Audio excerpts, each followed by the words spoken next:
नमस्कार, मी राजेंद्र नारायण भंडारी, मापदा सचिव, श्री कृषी विकास केंद्र शिरपूर व इतर जमलेले माझे तमाम शिरपूर तालुक्याचे बंधू, त्यात आमचे अध्यक्ष हेमंत भाऊ, गौरव भाऊ व इतर सन्माननीय सभासद.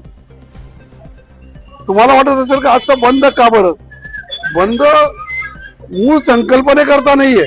संकल्पना ही आहे शासनाची की दुकानदार शेतकऱ्याला चांगल्या प्रतीचं बियाणं मिळावं, ओरिजिनल बियाणं मिळावं, शुद्ध बियाणं मिळावं. आमचा विरोध तिथं नाहीये. आमचा विरोध या गोष्टीला आहे की तो बियाणं विक्री करत असताना जी शासनाने पद्धती आमच्याकरता लागू केली आहे साथी ॲपची फेज 2, की जेणेकरून त्या दुकानदाराला प्रत्येक शेतकऱ्याचं लॉट नंबर, बॅच नंबर टाकून द्यायचंय. आमचा विरोध तिथेही नाहीये. पण हे सगळं ऑनलाईन आहे आणि जर त्या ठिकाणी त्या दिवशी समजा कनेक्शन नसेल किंवा इंटरनेट कनेक्शन परत केल्यामुळे चालत नाही, त्यानंतर बऱ्याच दुकानदारांना स्पेशल अकाउंटंट लावायला परवडत नाही. तो छोटा दुकानदार ही सिस्टीम मध्ये कसं चालू शकेल?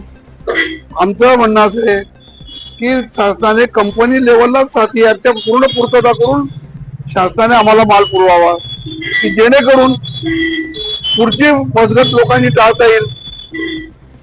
तर आज आमचा विरोध जो आहे तो फक्त सिस्टीम कशी रन करावी याच्याकरता आहे, सिस्टीम करता नाही. धन्यवाद.